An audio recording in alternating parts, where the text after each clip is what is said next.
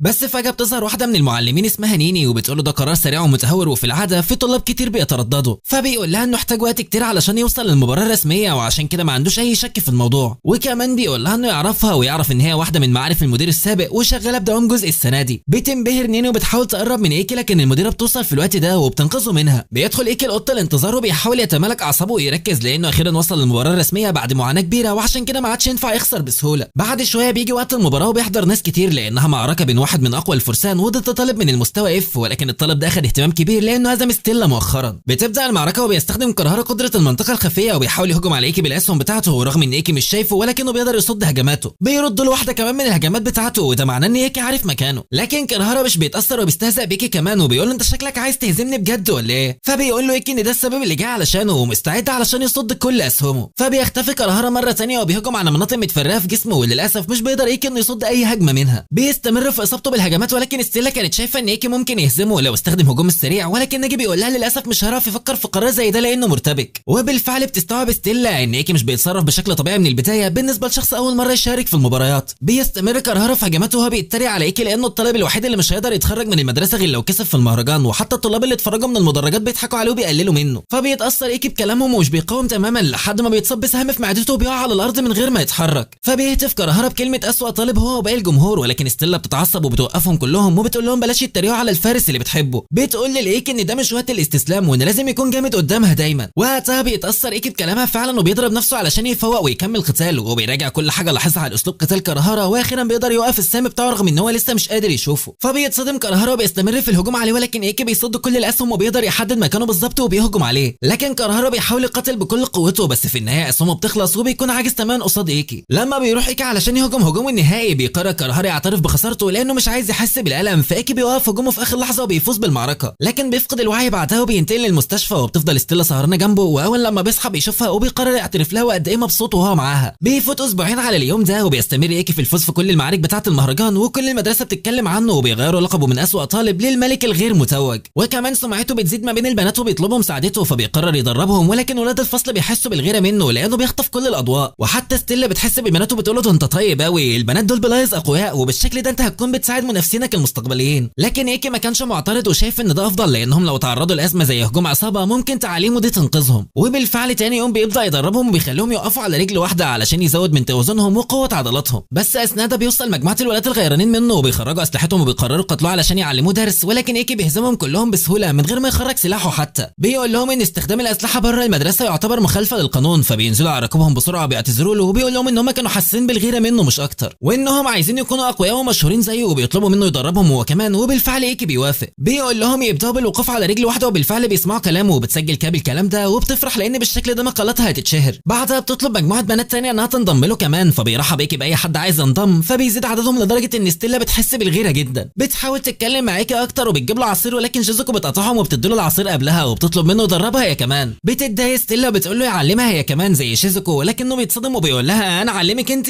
فبتفتكر ان هو مش عايز يعلمها وبتسيبه وبتمشي وبتقول له براحتك انا اصلا ما كنتش عايزاك تعلمني وقلت اشوف رد فعلك بس. ولكنها طبعا بتكون مولعه منه ولما بيرجعوا الاوضه بيطلب ايكي ان هي تروح معاه هو وشيزوكو والباقيين للبحيره فبتتفاجئ وبتقول له هو انت مش عايز تعلمني برضه. فبيوضح لها سوء الفهم وبيقول لها ان مستواها اعلى من انه يعلمها وتقنيات السيف بتاعتهم مختلفه وتعليمه ممكن ياثر عليها بالسلب. وطبعا ستيلا بنت العبيطه بتفرح بالكلام ده وبتروح معاه للبحيره. بعد ما اليوم ده بيخلص بيرجعوا كلهم للسكن بس في الطريق بتوصل لهم رساله بتعرفهم اخصامهم في المعركه اللي جايه. بيكتشفوا ان هم هيكونوا اعضاء من مجلس الطلبه وبيجوا من المعركه وبيبدا ايكي القتال بتاعه مع البنت اللي اسمها تومارو. وفي نفس الوقت كانوا بيقاتل ستيلا في معركتها مع ولد اسمه سيجو وكان تومارو وستيجو بيقاتلهم بكل قوتهم ولكن ايكي وستيلا بيكسبوا رغم ده. بعدها بيقابلوا شيزوكو وناجي في الطريق وبيلاحظ ناجي ان في حد بيلاحق ايكي وحتى ايكي كان ملاحظ الموضوع ولكن كان متجاهله. لكن ناجي بيشجعه بيروح يتعامل مع الشخص اللي بيلاحقه ده وبالفعل بيتحرك ايكي وبيروح ينده على البنت اللي كانت مستخبيه ورا الشجره. كانت بترابه فبيسالها اذا كانت محتاجه حاجه فبتتخض البنت وبتقع على الارض من الخضه ولكنها بتقول لايكي بلاش يفهمها غلط وبعدها بتطلع تجري لكنها بتقع في البحيره اللي وراها فبيروح ايكي ينقذها وبياخدها للسكن فبتشكر البنت وبتعرفها على نفسها. بتقول له ان هي في سنه ثالثه ولكنها مش بتقدر تكمل كلامه وبتخبي عينها فبيقلق ايكي وبيحس ان في مشكله ولكنها بتقول له انها بتتكسف لما تبص الولد في عينه مش اكتر. لكن بعدها بتتشجع وبتقول ان اسمها ايساي وفي الصف الثالث فبيتفاجئ ايكي لما بيسمع الاسم وبيسالها اذا كان لها علاقه بكايتو فبتقول له ايوه ان ابوها فبيفرح جدا وبيقول لها انا قلت اكيد انك تعرفيه لما شفت سيف الخيزران بتاعك. لكن ستيلا وناجي ما كانوش يعرفوا مين الشخص اللي ايكي معجب بيه بالشكل ده فبتقول له شيزوكو ان هو سياف موهوب ومعروف بانه الساموراي الاخير وحتى انه فاز في كل البطولات المعروفه ولكن مش معروف قوي لانه مش بلايزر. فبيقول ايكي انه كان متعود يدرس المبارزه من خلال مشاهده المباريات بتاعته وهو صغير وعشان كده مبسوط لانه قابل بنته. لكنه بيقول لها ان ما بقاش يسمع اسمه مؤخرا فبتقول له قصير انه اتصاب في حادثه خلال المباراه وكان نزيل في المستشفى. فبيحس ايكي بالاسف وبيعتذر لها فبتقول له انها فرحانه لان في حد زيه بيحترم ابوها وبتشكره. لكن شيزوكو مش بتطمن لها وبتسالها ليه كانت بتلاحق ايكي وبتشك في نواياها لكن ايساي بتقول لها ان هي كانت عايزاه السعاده في المباريات لانها بتتدرب من فتره ولكن ما حققتش اي تقدم وما كانتش عارفه ازاي تتكلم مع راجل ما تعرفوش وعشان كده فضلت تلاحقه لمده اسبوع. فبيعرض عليها ايكي ان هي تنضم لتمرين المبارزه بتاعه فبتتفاجئ ولكنها بتروح معاه. بالفعل بتبدا تتدرب معاه وبتحاول تهجم عليه ووقتها بيلاحظ ايكي ان مستواها عالي جدا ولكنها محتاجه شويه تعديلات في وضعيتها. ساعتها بيوقفها وبيقول لها ان تقليدها لابوها هو اللي منعها من التحسن فبتتعصب وبتقول له يعني انت بتقول ان انا والدي كان غلط ولكنه بيقول لها ان هي وابوها مختلفين في الجنس وكل واحد فيهم عنده هيكل وعضلات مختلفه وعشان كده لو قلدت حركاته هتحس بفرق كبير ما بينكم. ولكنه بيطمنها وبيقول لها ان عنده حل لمشكلتها ولكنها لازم تكون متاكده من قرارها لانها مجرد ما تصحح حركاتها مش هتقدر ترجع للحركات القديمه دي ابدا. بتصمم لانها محتاجه تزود قوتها باي ثمن وبالفعل بيساعدها ايكي في تحسين وضعياتها وبيخليها تهجم عليه بالوضعيات الجديده. بيلاحظوا فرق واضح وبتنبهر ايساي لانها بتعاني من المشكله دي بقالها فتره كبيره ولكن ايكي حلها بسهوله وبتشكره على مساعدته. بعدها بتتمشى معاه في الطريق وبيتكلموا مع بعض وبتقول ان هي لاحظت ان ايده كبيره وخشنه زي ايد ابوها من كتر التمرين وبتكمل وبتقول انها حاسه لو فضلت تتدرب معاه اكتر من كده هتبقى اقوى وهتتعلم منه حاجات اكتر بكتير. بتساله اذا كان يقدر يبدا معاها تدريب من تاني يوم لانها محتاجه تبقى اقوى علشان تفوز بمباراه الاختبار لمهرجان النجوم السبعه. فبالفعل بيوافق وبيقول لها مفيش مشكله وبيبداوا يتدربوا مع بعض وحتى ستيلا بتساعدهم. بعدها بيروحوا يتدربوا كلهم واثناء ده بتقول ايساي لايكي انها بتتعلم منه حاجه جديده كل يوم وانها بدات تحس انها بقت اقرب لابوها بالشكل ده وعشان كده بتقول انها مش عارفه تشكره ازاي. فبيقول لها ان ده كله بفضل شغلها ودي مساله وقت مش اكتر ولكنها بتقول له بحزن انها مش عندها وقت كفايه ترجع اللي اتاخد منها. فجاه وهم قاعدين في المطعم بيوصل مجموعه ولاد متنمرين وبيتكلموا مع ايساي بلقم ووقتها بتبدا تتوتر. فبيتضايق ايكي وبيقول للزعيم بتاعهم واللي اسمه كرواد انه يا ريت يمشي ولان ايساي مش مرتاحه لوجودهم. فبيبص له الزعيم بتاعهم بغضب وبيقول له انت بتتدخل بصفتك مين بقى، ولكن بيلاحظ ان ايكي مبارز فبيعتذر ان قطعهم وقت الاكل وبعدها بيمسك ازازه من الترابيزه اللي وراهم وبيكسرها على راس ايكي. بيقول له ده يعتبر اعتذاري وبسبب اللي حصل بيهرب الناس من المطعم وبيروح الجرسون علشان يتكلم مع الشرطه ولكن في بنت غريبه شفناها مع جماعه مجلس الطلبه بتوقفه. بيكمل كرواد كلام مع ايكي وبيقول له انا مش بحب السيافين اللي زيك وبيامره يخرج سلاحه ويقتله. فبتتعصب ستيلا وكانت لسه هتهجم عليه ولكن ايكي بيطلب منها تهدى وبيقول لها ده اكيد ايده فلتت وما كانش يقصد يضربني. فبيتصدم باقي المتنمرين وبيتريقوا عليه وبيفتكروا ان هو خايف ولكن ايكي بيفضل مبتسم ببساطه. فبيتعصب كرواد وبيتف عليه ولكن ايكي بيفضل مبتسم وبيمنع ستيلا من الهجوم عليه لتاني مره. فبيحس كرواد بالياس وبياخد جماعته وبيمشي ولكن بعد ما بيمشي بتتكلم ستيلا مع ايكي بغضب وبتساله ليه ساكت على اساس الاشخاص دي، انت حتى سبت نفسك تتضرب بشكل متعمد. فبيقول لها انه لو تفادى الهجوم وقتها الامور كانت هتتحول للاسوء، ما ينفعش يقع في مشاكل في مكان زي ده وده غير انه لو استخدم سلاحه هيطرد من الاكاديميه. فبتقول له انه ما كانش هيحتاج يستخدمه ولكن بيقول لها ان هو مش متاكد. فمن الواضح ان كرواد سياف قوي. وفجاه وهم بيتكلموا بيوصل ولد عندهم وبيقول لهم ان بالفعل قوي ومعروف بلقب اكل السيف ومن عادته ان هو يتنمر على اي حد يحس انه اقوى منه. وبيقول لإيكي انه اتصرف صح لان كرواد ده كان من اعلى 8 في مهرجان النجوم السبعه القتالي بتاع السنه اللي فاتت. بعدها بتظهر البنت الغريبه اللي شفناها من شويه وبتقول لو كان استخدم العنف كانت هتضطر توقفهم كلهم بنفسها، لكن ستيلا ما كانتش فاهمه مين دول وايه علاقتهم بيه. فبيقول لها ايكي ان الولد ده يبقى نائب رئيس مجلس الطلبه الاكاديميه هوجان واسمه ميسوغي، اما البنت دي هي امينه الصندوق واسمها كندا. بيروح ميسوغي يعالج جرح ايقاع عن طريق قدراته وبيرجعوا بعد كده للسكن هو واصحابه ولكن في الطريق بيتكلم مع ايساي وبيسالها عن علاقتها بكرواد وجماعته. بتتفاجئ ومش بترد عليه اللحظات. فبيقول لها ان هي ممكن ما تجاوبوش لو حابه لكن هو عايز يساعدها لو هي واقعه في مشكله. بس فجاه بتجيلهم رساله من الاكاديميه بتعرفهم ان هم هيقاتلوا بعض في المباراه اللي جايه. فبتجري ايساي اول لما بتعرف ده. بتفضل مختفيه الايام اللي بعد كده وبيحس ايكي بالقلق عليها وبيروح يتكلم مع ناجي. فبيقول له ناجي طالما هدف ايساي هو الوصول للمهرجان بتاع النجوم السبعه فهي محتاجه تكسب كل المباريات زيك بالظبط ولكن للاسف مش هيكون عندها فرصه للفوز ضده. فبيقول له ايكي ان هي بعتت له رساله وطلبت منه يتقابلوا قبل المباراه. بيروح ايكي يقابل ايساي على سطح المبنى زي ما طلبت وبيسالها عايزه تقابله ليه. فبتقول له ان هي عايزه تساله على حاجه. فهي سمعت ان هو وستيلا وعدوا بعض ان هم يتقاتلوا في مهرجان النجوم السبعه القتالي. فبيقول لها دي حقيقه فهم اقسموا ان هم هيقاتلوا بعض مهما حصل. فبتقول له طب هتعمل ايه لو واجهت عدو ما قدرتش تهزمه قبل ما تواجهوا بعض. فبيقول لها ان مفيش حل غير انه يقاتل بكل قوته وخلاص. بتقول له انا لو كنت مكانك كنت هعمل اي حاجه علشان اقدر افوز على الشخص ده وتتخلص من العدو. وبعدها بتخرج السيف بتاعها وبتقطع السور اللي وراها وبترمي نفسها من فوق السطح. فبيتفاجئ ايكي وبيضطر يستخدم كل قوته علشان يقدر ينقذها وبينط وراها وبياخدها وبينزلوا في حمام السباحه لكن المبنى بيتدمر من قوته اللي استخدمها. وبعد ما بينزلوا بسلام بيسالها هي ليه عملت كده. فبتبتسم بشماتها وبتقول ان هي عملت كل ده علشان تخليه يستخدم كل قوته. فهو مش بيقدر يستخدم القوه دي غير مره واحده بس في اليوم والمعركه بينهم هتكون بعد 10 ساعات يعني مش هيلحق يتعافى وكده مش هيقدر يفوز. بتقول انا ممكن ما ابقاش اقوى سيافه ولكن لو وحدت قوه السيف مع قدرات البلايزر بتاعتي هقدر اكسبك خصوصا لو خسرت ورقتك الرابحه. بيسالها انت ليه عايزه تفوزي للدرجه دي حتى انك تخليتي عن فخر الكفارسه وجبت العار لاسلوب المبارزه بتاع ابوكي. فبتقول ان هي مش مهتمه بكل اللي هيقوله فهي هتهزمه مهما حصل ومش هتقدر تخسر بعدها وبتسيبه وبتمشي. مش بيقدر ايكي انه يوقفها بسبب ارهاقه ولكن لحسن الحظ بيقدر يرجع للاوضه بتاعته عند ستيلا لكن بعد ما كان فقد الوعي تماما. فبتاخده للمستشفى وبتفضل جنبه هي وشيزوكو وناجي وبعد كام ساعه بيفوق ايكي ولكن بيكون مخضوض. بيبص على الساعه بسرعه بس ستيلا بتطمنه وبتقول ان لسه في وقت على المباراه وبعدها بتحاول تتكلم معاه وتفهم اللي حصل ولكن المديره بتوصل في الوقت ده وبتطلب منه يقوم معاها. بتاخده هو وستيلا والباقي للمكتب وبتوريهم المبنى اللي اتدمر لما استخدم قوته وبتساله ايه اللي حصل. فبيقول لها انه مش هيقدر يقول لها اي حاجه ولكنه مستعد يتحمل اي عقوبه ولكن بيقول لها انه عنده طلب واحد بس بخصوص ايساي. فبتقرر المديره في الوقت ده تقول له حقيقتها لانه هيعرف كده كده لو دور. بتقول له ان في حادثه حصلت من سنتين ومن ساعتها وابوها ما بقاش عارف يمسك اي سيف لانه خسر في مبارزه لما واجه كروادا وقبل المعركه دي كنا متفقين على شويه شروط من ضمنها لو كروادا فاز هياخد الارض والمبنى بتاع عائله ايساي. وبتقول له كمان ان كايتو اللي هو ابو ايساي كان فقد الوعي بقاله سنتين ولسه ما فاش لحد دلوقتي. بنعرف ان ايساي كانت عايزه ترجع حق ابوها وحاولت تقاتل كروادا اكتر من مره ولكنه ما كانش بيوافق وعشان كده كانت عايزه توصل لمهرجان النجوم السبعه لان وقتها تقدر تقاتله وترجع كل حاجه اخدها منها. فبيخرج ايكي يتكلم مع اصحابه بعد اللي سمعوه وبيكونوا متعاطفين مع ايساي جدا ولكن بيحذروا لان بالشكل ده بقت شبه الوحش اليائس اللي هيعمل اي حاجه علشان تهزمه في المباراه. بتساله ستيلا انت ناوي تعمل ايه في القتال ضدها، فبيقول لها ان هو يقاتلها بكامل قوته والا كده هيكون وقح ناحيتها. بعدها بيطلب منها هي وشيزوكو ان هم يروحوا معاه المكان قبل المباراه، وبيعدي الوقت وبيجي ميعاد المباراه بيكون الكل متحمس لان ايكي وايساي سيافين ممتازين. وده غير ان ايكي كان المعلم بتاع ايساي لشويه وقت، وقبل ما يبداوا قتال بتحس ايساي ان ايكي مش مسامحها، ولكن رغم ده بتقول ان هي تفوز عليه وبعدها بتخرج السيف بتاعها.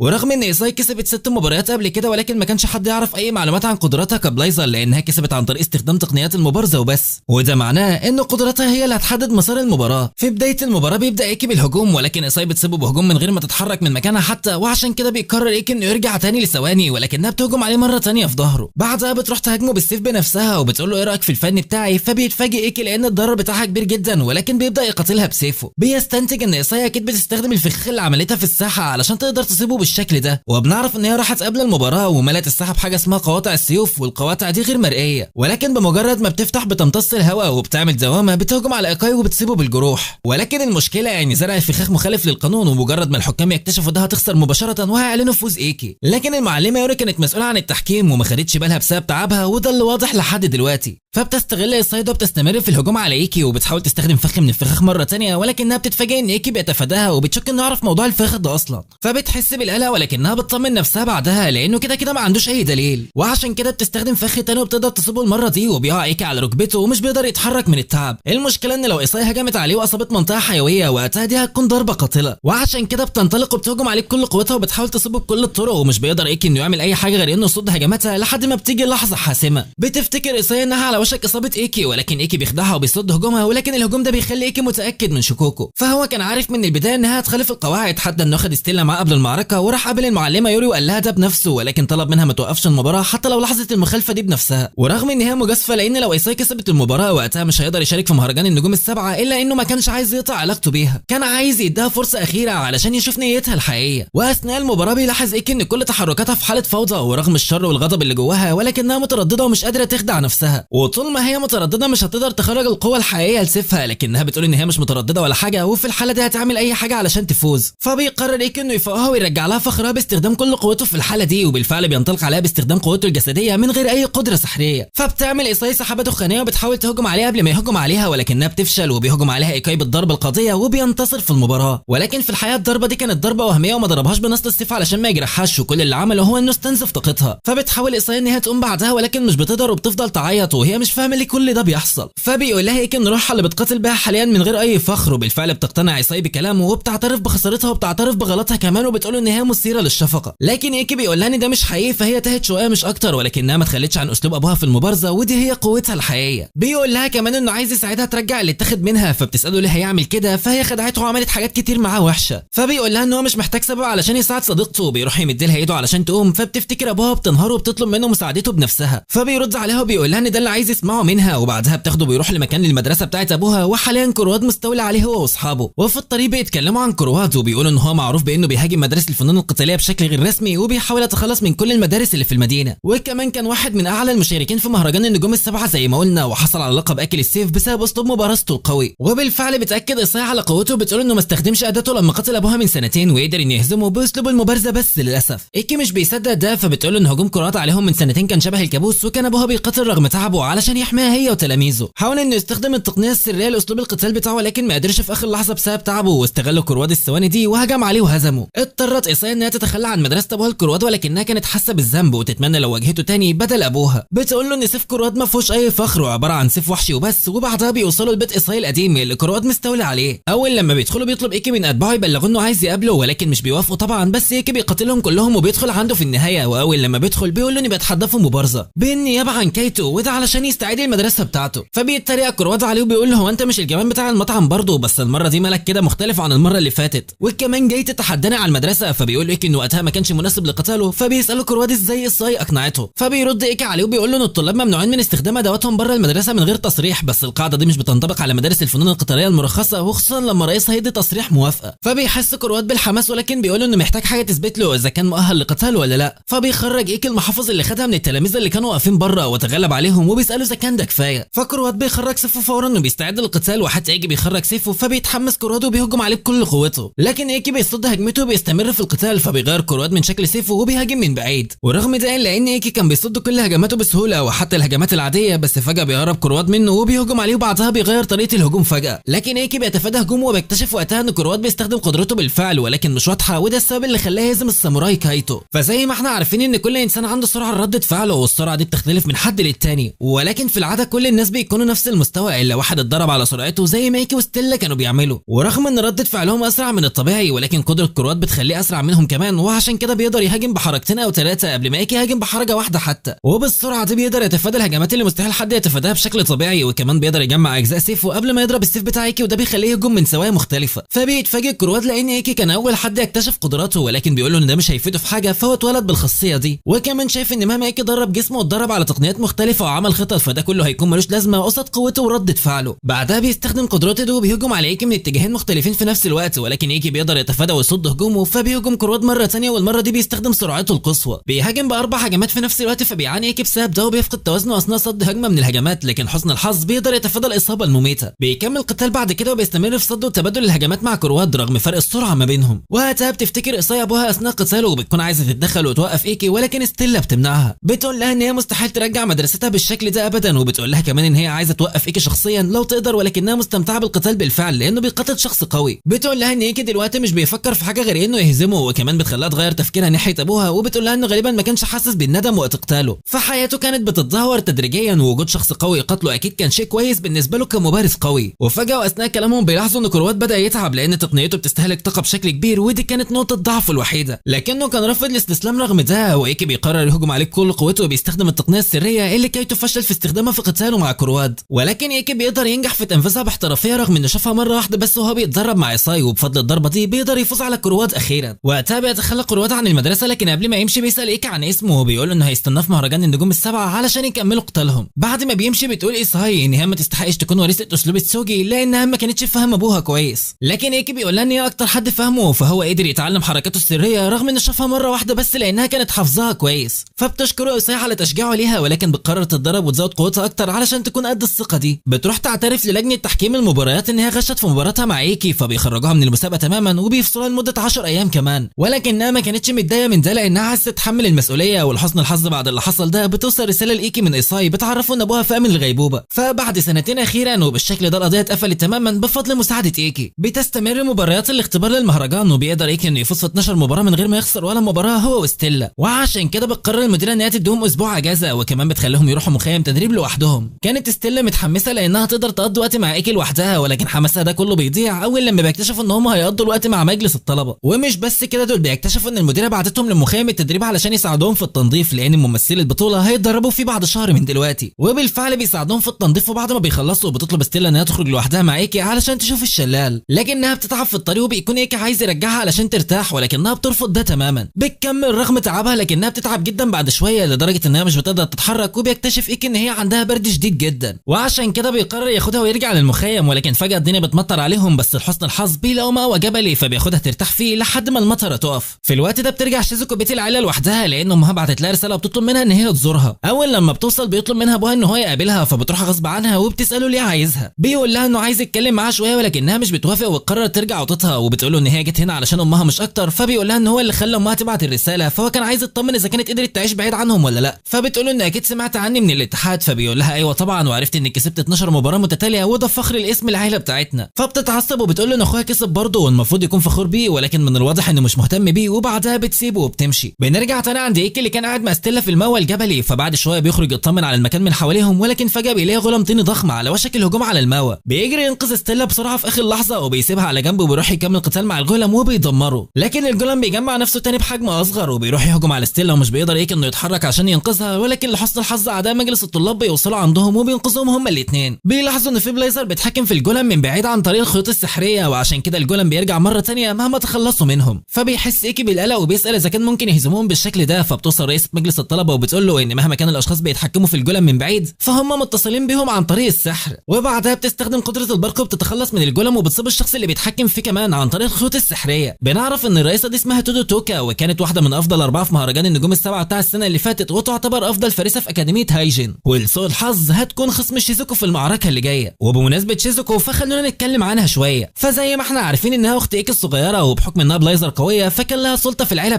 محدش بيقدر يحاسبها على اي غلطه، وعشان كده كانت متضايقه من البشر ومن كونها بشريه كمان، لحد لحد ما في مره ايكي تحدى عيلتها وقال لهم ان هم غلطوا، ومن ساعتها قررت ان هي تفضل معاه مهما حصل، علشان كده بتحاول ان هي تكون اقوى وتعوض كل اللي مر بيه في عيلته. وبعد ما عرفنا شويه عن شيزوكو خلينا نرجع تاني لايكي وستيلا اللي بيرجعوا للاكاديميه بسلام بعد حادثه الجولم، لكن مش بيعرفوا مين السبب في الهجوم عليهم بالشكل ده، وبيروحوا يقابلوا ناجي وبيتكلموا معاه عن معركه شيزوكو اللي جايه، ودي بتكون ضد رئيسه مجلس الطلبه، وبتكون ستيلا قلقانه شويه لان شيزوكو مستخدمه لسحر الميه، وبالشكل ده هتواجه مشاكل كتيره ضد سحر البرق. لكن ناجي بيقول لها ان شيزوكو بتقدر تنقل ميه لدرجه تمنع وصول البرق ليها، وبالشكل ده هتقدر تعمل حاجز حواليهم لحمايتها. بس ايكي كان حاسس بالقلق رغم ده لانه ما كانش عايزه تجهد نفسها، فقوه تودو ما ينفعش يستهونوا بيها. فبتروح ستيلا تتكلم مع شيزوكو لاول مره وبتحاول تطمن عليها قبل المباراه، وبتعرفها ان هي وايكي قلقانين عليها جدا. بيقولوا لها ان هم هيتفرجوا على المعركه وهيشجعوها، ورغم ان شيزوكو كانت فاهمه سبب قلقهم فهم شافوا قوه تودو بنفسهم بعد كل شيء، ولكنها كانت متضايقه شويه لان ايكي ما كانش هيحس بالقلق لو كانت ستيلا مكانها، وكانت شايفه انه كان هيشجعها على القتال كمان وهيثق فيها. بتحس انها مش قويه كفايه علشان تخليها يعترف بيها، وعشان كده بتقرر تزود قوتها علشان تعرف تساعده يحقق حلمه، وكده لازم تفوز في المعركه ضد تودو مهما كان الثمن. بيفوت الوقت وبيجي وقت المعركه ما بين شيزوكو وتودو، وبنشوف كل الجمهور متحمس للقتال اللي هيحصل، لكن المفاجاه ان المعركه بتبدا بس محدش فيهم بيتحرك تماما، وبيفضلوا على الحال ده شويه لان كل واحده فيهم عايزه تشوف الثانيه هتتحرك ازاي. فهم الاثنين اقوياء كفايه للتاهل لمهرجان النجوم السبعه، واي حركه غلط من اي واحده فيهم ممكن تموت. بيلاحظ ان شيزوكو ما كانتش عايزه تاخد الخطوه الاولى لان تودو معاها السلاح الاقوى وممكن تستخدمه في مدى قريب، وده غير ان قدراتها تعتبر ورقتها الرابحه، وكانت دايما بتستخدمها في كل المباريات من غير استثناء، وبمجرد ما بتسحب السيف بتهزم الخصم بتاعها مهما حصل. لكن ستيلا بتقول له انها خسرت في مهرجان النجوم السبعه رغم ده يعني في طريقه لمقاومتها، فبيقول لها للاسف مفيش طريقه، والبلايزر اللي هزمها كان بيستخدم الرمح وفضل بره نطاق قدراتها، وده معناه ان حتى هو كان خايف من قدراتها ومحدش قدر يخترق مداها القريب، واي حد دخله اتقطع عن طريق السيف بتاعها الاسرع من البرق. وحتى شيزوكو عارفه ده علشان كده ما بدأتش بالهجوم رغم ان مر دقيقه على بدايه المباراه، وفي الغالب هي ناويه تركز على الدفاع، بس هي متخصصه في المعارك ذات المدى البعيد وما عندها السبب انها توقع نفسها في المدى القريب بالشكل ده وهتكون في موقف سلبي. بس فجاه بتبدا شيزوكو بالهجوم اخيرا، ولكن تودو بتتفادى الهجوم ده وبتهجم عليها بهجوم مضاد كمان. بتحاول شيزوكو انها تحافظ على المسافه اللي ما بينهم وبتهجم عليها من بعيد، بس سرعه تودو كانت مساعدها وكان سهل عليها انها تتجنب كل الهجمات عن طريق البرق، وده كان عامل ضغط على شيزوكو لانها مضطره تستمر في انتاج المياه النقيه، ورغم انها قدرت تقيد تودو بالتلج للحظات وبتهجم عليها، ولكن تودو بتقدر تتخلص من الهجوم ده بضربه واحده. بيكون الكل مستمتع بالمعركه وبيحس ان شيزوكو وتودو في نفس المستوى، ولكن ايكي الوحيد اللي كان شايف عكس ده. بالفعل فرق القوه ما بينهم بيبدا يظهر، حتى شيزوكو مش بتقدر تصد هجوم تودو بعيد المدى رغم انها ما شالتش عينها من عليها لو للحظه واحده، وبتتصاب للمره الثانيه رغم تركيزها، وبيلاحظ الكل تراجع شيزوكو المفاجئ وبيكونوا مستغربين. بتتكلم ستيلا مع ايكي وبتساله ازاي يعرف السبب، فبيقول لها ان تودو بتتحرك بشكل طبيعي لكن شيزوكو مش عارفه تشوفها كويس، وده شبه تقنيه استخدمتها المعلمه نينا قبل كده، وبالفعل بتوصل المعلمه نينا عنده بتقول له ان عنده حق وان دي تقنيه دفاعيه قديمه بتخلي الشخص قادر يدفن نفسه جوه عقل خصمه، رغم ان شيزوكو كانت شايفه تحركات تودو ولكن عقلها بيخليها تحس ان دي معلومات مش مهمه، وعشان كده مش بتقدر تتعامل معاها. وبتوصل المديره بتعرفهم كمان ان بالشكل ده شيزوكو مش هتقدر تكسب تودو في الغالب. حتى ايكي كان مدرك ده، ولكن كان عنده امل انها تكون بتخفي ورقه رابحه علشان تقدر تصد هجوم تودو من مسافه قريبه. ولما ستيلا بتسمع ده بتشجعها رغم ان شيزوكو ما كانتش مستنيه التشجيع منها، ولكنها بتقرر تخرج كل عندها علشان تقدر تشارك في المهرجان، فهي كانت واثقه ان ستيلا وايكي هيشاركوا. بترجع تقوم مره ثانيه والمره دي بتختار الهجوم بكل الطرق الممكنه، ورغم قوتها المذهله الا ان تودو كانت عارفه تصد هجماتها كلها، حتى انها بتقدر تتغلب على السحابه السحريه اللي عملتها وبتستغل قربها منها وبتستخدم قدراتها فبتتغلب عليها بضربتها المشهوره، وبسبب ده بتفقد شيزوكو الوعي وبينقلوها للمستشفى. ولما بتصحى بتلاقي ايكي وستيلا وناجي معاها، بتكتشف ان هي خسرت فبتطلب منهم يسيبوها لوحدها، وبالفعل بيمشي ايكي هو وستيلا، لكن ناجي الوحيد اللي مش بيرضى يمشي وبيفضل معاها. وبعد ما ابوها بيعرف ان هي خسرت بنشوفه مع الراجل الغريب واللي كان السبب في الهجوم بتاع الجولم على المخيم. كان ابو ايكي بيتفق معاه يعمل اللي هو عايزه، فبيضحك الراجل ضحكه شريره، ومن الواضح ان هو مش ناوي خير لبطلنا. بالفعل بيبدا الراجل ده يراقب ايكي وبيعاين له واحد ياخد له صور لما يكون مع ستيلا. بعدها بوقت بتطلب من المديره ان هي تقابل ايكي وبتساله اذا كان يعرف الراجل ده واللي اسمه اكازا وكان عضو في اتحاد الفرسان العالمي، فبيقول لها ان هو قريبهم من فرع العيله وقابله كام مره وحاليا هو شغال مع ابوه. فبتقول له انه حاليا ماسك لجنه الاخلاق تبع الفرع الياباني للاتحاد، ومن الواضح ان هو بيدور في شؤون المدرسه بشكل سري، وكانت مستغربه ان ابوه بيعمل كده. فبيقول لها غالبا ان اكازا بيتصرف من دماغه لانه كان دايما بيكرهه، فبتطمنه المديره ان هي تحميه بصفته طالب عندها. وبعد ما بيخلص اجتماعه مع المديره بيروح هو ستيلا لمجلس الطلبه لان تودو كانت عايزه تاخدهم معاها لدار الايتام، وبالشكل ده هيقدروا يفرحوا الاطفال لانهم بقوا مشهورين. بالفعل بيفرحوا الاطفال لما بيقابلوهم وبيقضوا يوم في اللعب معاهم، وبيستغل ايكي وجوده مع تودو وبيشكرها لانها انقذته في الغابه، وانها كمان سابت اخته تتدرب معاها في المباراه. فبتقول له ان اخته قويه جدا حتى انها خلتها تستخدم اغلب قوتها، والسبب اللي خلاها تتوقع هجماتها وانها بتقدر تقرا عقل خصمها مش اكتر. وبعدها بتخلص كلامها معاه وبتسيبه وبتمشي علشان تروح تساعد الاطفال. فبيكمل ايكي كلام مع واحد من الاعضاء وبيعرفه ان تودو دي هي المسؤوله عن المكان ده وعمرها عمرها ما تخلت عن اي حد فيه، حتى انها فضلت متمسكه بطفل عدواني جدا وبفضلها قدر يحس ان هو انسان مره تانية. فبيتاثر ايكي لما بيعرف هدفها ومصدر قوتها في الحياه، وبعد ما بيخلص اليوم بيفضل يفكر وهو راجع يا ترى ايه هو مصدر قوته هو كمان، لكنه مش بيلاقي اي اجابه. وفجاه اول لما بيوصل هو وستيلا للسكن بيلاقوا شيزوكو واصحابهم جايين وبيبلغوهم بالاخبار المنتشره عن علاقتهم، وكمان بيبلغهم ان وسائل الاعلام في حاله اضطراب لان ستيلا طفله حكوميه بعد كل شيء، وكل الناس بيجيبوا اللوم على ايكي وبيتهموا ان هو بيضحك عليها. فجاه بيوصل اكازا عنده وبيبلغوا انه جايله استدعاء رسمي من لجنه الاخلاق وبيطلب منه يروح معاه للتحقيق. فبتتعصب ستيلا وبتقول له ان ده ابتزاز، ولكن ايكي بيوقفها وبيروح معاه وبيطمنها ان هو هيرجع بسرعه. بس قبل ما يمشي بيطلب من ناجي انه ياخد باله من ستيلا وشيزوكو، وبيروح معاه بعد كده لمكان التحقيق ويبداوا يستجوبوه وبيسالوه عن علاقته بستيلا. بيسالوا امتى بدات ومش بيسيبوا له فرصه حتى يوضح، ولكنه كان مصمم يعرفهم ان هو وستيلا اصدقاء. وللاسف مفيش حد قادر يساعد ايكي لان سلطه مؤسسه الاخلاق اكبر بكتير من الكل، وكان اكازا بيستغل الفرصه دي وبيقرر يحبس ايكي لحد ما يكمل استجوابه. بيفضل ايكي محبوس لمده 4 ايام لحد ما بيجي معركته الجديده وبيضطر ياخدها في السجن، لكن برغم ده بيكسب. فبتحس ستيلا بالذنب وبتقول ان دي غلطتها، ولكن شيزوكو بتتعصب عليها وبتقول لها انها لو مش فاهمه او مقدره ان ايكي بيعمل كل ده علشانها يبقى ما تستحقش تكون صاحبته. وبالفعل بتستوعب ستيلا كلامها وبتقرر تبقى اقوى عشانه، وبتفوت الايام وبيفضل ايكي في السجن وبيكمل باقي معاركه هناك. ورغم تعبه الا ان مفيش اي حد كان بيحاول يوفر له اي رعايه صحيه، وحتى لما كان بيحاول حد يساعده من بره كان اجازه بيمنعه، عشان كده حالته اتدهورت جدا. لكن يوري بتقدر توصل له رساله غير مباشره من ستيلا وبتعرفه ان هي لسه محافظه على وعدها معاه ومستمره في الفوز في القتالات، وعشان كده بيقرر ما يتراجعش وبيطلب من اكازا ولجنه التحقيق ان هو يقابل ابوه، رغم ان اكازا كان بيرفض، ولكن المديره بتساعده ايكي وبتخليه يقابل ابوه فعلا. اول لما بيقابله بيبدا ابوه بالكلام وبيقول انه سمع انه كسب كل المباريات رغم ان خصومه ما كانوش ضعفاء، فبيقول له ايكي انه في المرتبه اف ولكن ما بقاش عديم الفايده زي زمان. بيساله اذا كان هيعترف بيه لو قدر يفوز في مهرجان النجوم السبعه، ولكن بيفاجئ ابوه برده وبيقول له انه هو فاكر ان ما حدش مهتم بيه لانه ضعيف، وهو غلطان جدا في ده. هو بيعترف بيه ولكن تعليم مهاره لشخص ما عندوش موهبه هتكون مجرد تضييع للوقت للطالب والمعلم. ومش بس كده، فالاسوأ انه يحقق نتائج متوسطه بقوته المتوسطه زي ما انت بتعمل دلوقتي يا ايكي. بيطلب منه ما يعملش حاجه هو مش قادر عليها، وبسبب كلامه ده الدنيا بتسود في وش ايكي وبيبدا يعيط لانه بيدرك ان ابوه ما كانش بيكرهه طول الوقت ده، بل ما كانش حاطط امل عليه، وان امله في ان ابوه يعترف بيه راح وهدفه في الحياه كده انتهى. وفي وسط كل الاحباط اللي بيمر بيه ده بيعرفه كمان ان خصمه النهائي في معركه الاختبار هتكون تودو توكا، وده رئيسه مجلس الطلبه، ولكن المعركه دي مش هتكون في السجن بل هتكون في الحلبه قصاد الكل. اكازا بيبلغه ان هو لو فاز هيخلصوا تحقيق معاه، وانه لو خسر فلازم يتخلى عن رغبته بانه يكون فارس. فبيفضل ايكي يفكر في اللي ممكن يعمله بمهارات السيف بتاعه وبيحاول يفكر في هدف جديد لحياته. وفي الوقت ده بتعرف تودو ان ايكي هو خصمها في المعركه، فبتطلب ان هي تقابل شيزوكو وبتقول لها انها سمعت ان ايكي حالته الصحيه مش كويسه ولكنه اكيد هيجي للمباراه، وعشان كده بتطلب منها تقنعه بالانسحاب لانها مش هتقدر تتهاون مع خصم بيواجهها. ولكن شيزوكو ما كانتش عارفه ازاي المفروض تسمع كلامها فعلا ولا لا. بيفوت الوقت وبيجي يوم مباريات الاختبار الاخير، وبيكون عباره عن 6 مباريات، واللي هيكسب فيهم هيتم التاهيل للمهرجان، وفي 6 اشخاص هيتاهلوا. كانت مباراه ايكي وتودو واحده من المباريات دي، وحتى ستيلا وناجي كان عندهم مباريات في نفس الوقت، لكن الكل كان مهتم بمباراه ايكي وتودو لانها معركه ما بين افضل فارسه واسوأ فارس في الاكاديميه. وحتى ان المعلم اللي علم تودو ونيني تقنياتهم بيروح يتفرج على المباراه مع نيني والمديره من حماسه وكده، وكان اكازا حاضر معاهم في نفس المكان وبيقول لهم ان ممكن المباراه دي تتلغي اصلا. وفجاه بيعرفوا ان ايكي لسه ما جاش وما وصلش في خلال ربع ساعه يخسر بشكل تلقائي. فبتتكلم المديره مع اكازا بتقول له انه وعدها بانه هيوصل ايكي بالعربيه للمسابقه، فبيقول لها انه لما راح يجيبه ما لقاهوش بالفعل، وبعدها بيبدا يضحك بلوم. بيقول لها ما تقلقش فهو مش طفل وهيقدر يوصل لوحده، ده لو ما انهارش في الطريق يعني. بنشوف في الوقت ده ايكي وهو بيجري لمكان المباراه وكان بيفكر في كلام ابوه حاسس بالاحباط ومش عارف ايه الهدف من كل اللي بيعمله ده. كانت افكاره مسيطره عليه بانه مش هيقدر يفوز على تودو، وكان بيفكر في الاستسلام، وحتى ان صحته بتخونه مش بيقدر يكمل الطريق للحلبه. لكن شيزوكو بتوصل في الوقت ده وبتقول له ان هي عايزه توقفه لكنها مش هتقدر لان الاكاديميه دي هي المكان الوحيد اللي كان مبسوط فيه. وكمان بيشوف كل زمايله والطلاب اللي دربهم وهم بيشجعوه وبيقولوا له ان هم واثقين فيهم كمان. وحتى ستيلا بتوصل وبتقول ان هي كسبت مباراتها وتاهلت للمهرجان وهتستناه يكسب هو كمان علشان يتقاتلوا زي ما وعدوا بعض. وقتها ايكي بيتشجع وبيقرر يكمل علشان وعده مع ستيلا، وبيدخل الحلبه عند تودو وبيتفاجئ كل الموجودين لما بيشوفوا حالته الصحيه. لكن تودو بتعتذر له وبتقول انها مش هتقدر تتهاون معاه رغم حالته لانها متحمسه للقتال ده وبتفكر فيه من ساعه ما قابلته اول مره. فبيقول لها ان هو كمان متحمس للقتال ده ومش هيجيب العار لنفسه ولا ليها ولا لاي حد بيدعمه. بيقسم انه هيستخدم كل قوته وهيتغلب عليها في النهايه، وبتبدا المعركه بعد كده وبيبدا ايكي باقوى هجوم عنده وبيستخدم في كل قوته. فبيحس كل اصحابه بالقلق عليه لان ده تهور كبير، ولكن ستيلا الوحيده اللي كانت واثقه في خطته. لما تودو بتلاقيه بيستخدم كل قوته بتقرر تستخدم كل قوتها هي كمان، وكانت واثقه ان هي تقدر تتخلص منه بضربه واحده لانه من المدى القريب ده لعبتها. لكن ايكي بيخرج كل قوته وبيتخطى حدوده لاول مره وبيضرب ضربه واحده بس بيقدر يدمر سيفها ويخليها تفقد الوعي. بيتصدم اكازا من اللي حصل ومش بيصدق نفسه وبيشك ان تودو تهاونت معاه، ولكن المعلم بتاعها بيقولوا انها استخدمت كل قوتها بالفعل، ولكن ايكي تخطى اخر حدوده في اللحظه الاخيره واستخدم كل قوته علشان يتغلب عليها في اقل من دقيقه. لكن هكذا مش بيتقبل ده وبيتحرك ناحيه الحلبه علشان يتخلص من ايكي بنفسه ويستغل ارهاقه بعد ما استخدم كل قوته. لكن ستيلا مش بتسكت وبتروح تتخلص منه، وبعدها بتروح لايكي وقتها بيحس ايكي بالدفى وبيدرك ان الدفى ده هو اللي انقذه من اللي كان فيه. وبس كده يا برو، كده الفيديو بتاع النهارده يكون خلص وانا خلصت معاه بصراحه، ما عادش قادر. ما تنساش تصلي على الحبيب المصطفى، اللهم صل وسلم وبارك على سيدنا محمد وعلى اله وصحبه اجمعين. وللمره الثانيه باكد عليكم ما تضيعوش الشهر ده، وحاولوا انكم تصلوا على قد ما تقدروا وتصلوا النوافل وكده يعني، ويا رب تخشوا الجنه. وسبحان الله وبحمده سبحان ربي العظيم، وسلام.